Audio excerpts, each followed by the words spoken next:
Hi guys, welcome back to another week of Art Life. In this week's episode, we've just had a delivery of London paintings from when I lived in the city painting urban abstract environments and landscapes. So the work is very different from my work today, but I thought having a little retrospective and look at the paintings might be quite interesting for kind of my journey as an artist, to see my kind of origins of when I was discovering myself as a painter, and the progression of my work today could be quite helpful for my studio practice. And it's nice to share work from the past. Like, some of these paintings are over a decade old, and I still see evidence of my skills and work today, but quite fun just to have a look at. And there's no, they're going back to London, but we've just got them on loan. So yes, I hope you enjoy the episode. Yeah, let me start talking about some of the work that's just arrived into the studio. So we're in my old studio where all the London paintings have just arrived, and it's really interesting looking into a window of my past work and how abstract I was living in the city in an urban environment. So this one was called Sirène. It was inspired by one of my favourite Picasso paintings, Ulysses et la Sirène, which I have talked about in a Picasso episode. Basically, it was the idea of toxicity in the city. Obviously, urban environments are incredibly polluted, and I was painting nature and the sea in London, the most kind of densely rich, kind of amazing city to live in, but there was no beautiful sea, Cornish, wild Atlantic waves. I used to have to go out to find these beautiful waves, and I'd come back to my studio in London and I'd be trying to remember them, but all I could feel was the electric lights of the city, the vibe of the city, the pace of it as well. It was kind of really electrifying. So there was a toxicity to the way I used colour in London. Again, I wanted to paint this kind of lagoon space where I feel like sirens and mermaids could inhabit. The whole thing about sirens for me was they would lure sailors off the boats into the water. So I wanted the painting to lure viewers into the composition. I wanted to make it kind of a inviting, enticing space to walk into in a big gallery setting. A lot of my big work was corporate, commercial, big London kind of office spaces. This one's been on loan. Huge high ceilings. It can take big scale, which maybe domestic work can't. So yes, I would make basically landscapes all about imagination.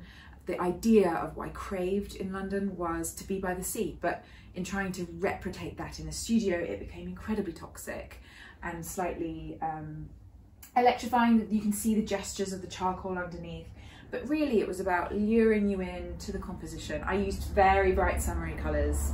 This painting was done in June, so I didn't want to use any dark colours, but I did do some dark ones in winter, which I can show you now. So this piece was my urban sunset study. Again, I think you can see it was painted about 14 years ago. I think I see in myself an artist learning about colour, but also the contemporary urbanisation and abstract sense of techno-sublime that I was really interested at the time is so prevalent here. Now, what I mean by the techno-sublime is that I was obsessed with beauty, but again, living in a city without access to the wild nature, which, as you know, I love, I had to really figure out the relevance of my landscapes at the time, because I knew I didn't want to paint landscape, urban landscape. I didn't want to paint buildings. I was still searching about light and colour in the city. The kind of fluorescence of this, again, is so significant to my London life. It was all, you never get night in London, it's always light. Anyone who's lived in a big city knows the kind of street lights, the artificial lights, it's kind of the undertone of everything. But the techno-sublime is how you see everything through technology. Beauty is enhanced by filters, like when you take photos and you pump up the colour and saturation. When I painted this, Instagram filters had just arrived on the scene with technology, and I was obsessed with these terrible filters. Now I look back on all of these gorgeous photos they ruined with the bad filter. I'm sure we've all done it, but again, it was this new idea of playing with saturation yourself on your phone. You didn't no longer have to go to a computer to play around with an image. You could do it from your phone. I mean, before then I'd had little, you know, Nokia 6310, you know, little brick phone with none of the technology we have nowadays on our phones, which is amazing. So I was taking lots of photos of the Thames. I was going out at kind of sunset, looking into that light and flux. Again, it hasn't changed my obsession with light in a state of fluctuation. Moving light, transitioning light. Again, the water I wasn't really interested in, I just let it dribble. And in London, the abstract work I did, it was so much still about mark, but again, as opposed to my very fluid marks that I do now, it was all about the linear. So I loved the dribbles. I was obsessed with dribbles, and I used to use that mainly with turpentine. I just slosh turpentine on the painting and watch it all just disappear. So this painting was a very different piece until I shot it with turpentine, and the whole thing just was destroyed, and then it was done. So it was a kind of performance piece for myself, but really just about how to create a sense of sunset in the city, looking for nature, not being really able to find it, and also being aware that beauty through this kind of use of technology had changed the landscape of how I saw beauty and how we take photos in nature, bring them back into the studio and turn them into something more expansive. So this piece was one of my favourites. It was based around this love of the midnight lapis blues, which I still hold today, and I was fresh from Florence, living in London. There was evidence of that in my kind of use of gold leaf and the kind of rich pigments of this piece. Again, I was optimistic about my choice of colour. I wanted to use more toxic mud and then some kind of brighter, clean kind of cobalt blues with this study. But the most interesting thing about it is it didn't have a right way up. So I would paint it and then I would move it. I would move it to a different kind of height, space, and then I would keep painting it. And then I would keep spinning this piece around constantly to see where I wanted it to end up. And every time I would turn it up, marks would dribble different ways, the conversation around the composition would change. So this piece was all about learning about composition. Because remember, I'm making all of these urban sort of landscapes as a student, learning about myself as a painter, figuring it all out, experimenting. So there was no, this is my style. A lot of artists today feel like they have to be pigeonholed into one style, whereas the freedom of a student is inquiry. So this is really me inquiring about what I'm interested in composition. And colour, again, you still have evidence of my city toxic colours, spray paints, oil, medium, some acrylic, turpentines, like sloshed. Again, you just see, I love the organic way that erasing something would leave a mark and a memory on the canvas. And then I would spin it around again and carry on painting. I think I eventually exhibited it this way up, no, this way up. I'll show you that next. But really it was about being open to discovery of what I was looking for in landscape. I was trying to create a piece at night. Again, layers and layers of fluorescent green overlaid with Prussian blue. Prussian blue, Michael Harding, was my first Michael Harding paint I'd properly tried and enjoyed. I think I still have the tube at home. But it's just so interesting how many times you get to do a huge painting in your life where you just keep folding it up and down until you figure out which way you like it. So I eventually settled on this way up, but I think you can see every time I twist it, you get a whole new painting, and I like the freedom of that. I was being very free and kind of open as an artist at that time. It again has been in London, an exhibition in a very kind of commercial environment. So having it back here in the studio is quite jarring for me to see how much I've progressed as an artist. But really here I was just looking to realise that I could make portrait landscapes. Landscapes didn't have to be in a horizontal format. I could have them as portraits and create them as kind of windows of time. And I think looking back all these years later, I still think this is very successful as an abstract piece because it evokes kind of an emotion to me of change and challenge, kind of definitely themes of my life at the moment. Well, back then in London, I was so challenged as an artist, pushing myself beyond my boundaries.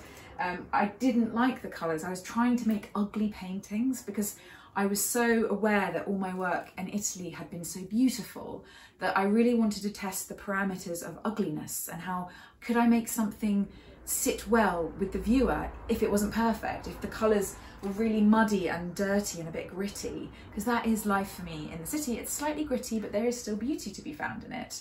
And I loved living in the city. It was just, my work was kind of reacting to all the kind of contemporary exhibitions I was going to see. The artists that were around me at the time were making very diverse work, and all of that you sponge it up to make something like this. And again, you see elements of the wateriness, which I then continued on with my landscapes, with my seascapes. This was probably the last truly abstract piece I did before I started to find and marry a more figurative, loose style, which is a bit of a harmony of the abstract and the very traditional. I wanted to find myself somewhere in the middle, and I think this piece was the kind of the most I ever pushed myself into the abstract way of painting. So this piece was the last piece that came back from London. It's basically the first of my decision to move towards more figurative landscape. You can see a lot more evidence of my abstract marks at the bottom here, with the dribbles and the kind of loose style, a happiness to leave lots of open space, not over embellish, not overwork a piece, because London, the pace had been so fast, my production had been so high, I didn't overwork a piece, I'd finish it, I'd move on. Again, the colour palette, again, so bright. This was a Suffolk piece, I came home to paint it. I needed a break from the city. I think you can still see evidence of my work now in the decision to make this work. This would have been 11 years ago and I'm still working kind of in the same frame. The colours, again, much more muted than my work at the moment, which is quite interesting for me to see my journey with colour. I actually quite like how simple it is. I might take this away with me into the studio moving forward and just maybe simplify some of my colour choices maybe next week as an experiment. I really wanted to play with simplicity. I had done everything. I had been experimenting, colour, huge works, big commercial pieces, exhibitions. I was exhausted. I came home for a rest and I made this piece. This is the only one of the collection which no longer belongs to me. It's just on loan for a restretch, which every 10 years a painting like this would just need a little bit of tightening up. If it was with linen, you just bang in the corners with some wood, it usually tightens it up. I really like the kind of simplicity of my marks, just one layer of paint. I haven't done 50 layers of paint like I normally do. This is so thin, and I think there's something fresh about the kind of looseness of that. The confidence I had just to know the blues I wanted, the blue-grey, was obsessed with this kind of blue-grey colour. But bits of mustard, that's kind of evocative of the Suffolk beachscape. So this I'm really pleased with, to see my journey, but also arriving from those mad paintings to this. I feel like I came full cycle. And it's a really exciting thing to look back and see your progression, but also be slightly nostalgic and charmed by the version of yourself that was painting at the time. Again, much smaller scale. I was doing it in a more domestic setting, not a big corporate London warehouse. This was intended for a domestic wall, so it's slightly more considered. There's a gentleness to it. I wanted it to be peaceful. The other work I didn't want to be peaceful. I wanted it to be electrifying and slightly jarring and conversation starting, whereas a piece like this, it was about tranquility. And sometimes a painting can just be about tranquility. When I start a piece, I no longer felt like I needed to prove myself. I could just enjoy the whole process of painting. And I was very peaceful when I painted this. I see a lot of palette knife work, kind of edgy, jarred marks, the dribs, the drabs, the dribbles. Again, the soft clouds starting to emerge, which I would then go on to continue for a lot of my paintings in the future. So this was really the origin painting. I think I did it in 2 weeks, kind of returning to it whenever I'd come home from the city. So yeah, it's not much more to say about this piece, but other than it's just like an old friend, which is quite nice. So that's probably all we've got time for with this week's look back into the nostalgic past of my London paintings. I hope you've enjoyed just seeing how me as an art student had no idea what I wanted to do as an artist professionally, but as a painter I was so excited to just keep inquiring. And if you maybe watching this might be at the beginning infancy of your painting journey, all I can suggest is keep inquiring, be quite expressive and creative. Production is key. Keep making lots of work, because every work you make, you're one step closer to sort of finding that elusive thing you love about what you're doing and what you're kind of excited by. Some of the works I didn't like, but other people would rave about them. And I was like, oh, really? And it was a really interesting thing that a piece of artwork will speak to so many different people in so many different ways. It's all about taste, and everybody has different taste. And the style and fashion of what's in vogue in painting is changing constantly. So something like this that might not have been very fashionable 10 years ago is suddenly really interesting and everybody loves it and wants it now. So painting is a bit of a waiting game, and it's nice to just keep everything and then go back to it and see it as a different timeline for myself as an artist. And none of it is better or worse. I can see improvement in my skill, but I love the expressive inquiry of all the work I've shown you today.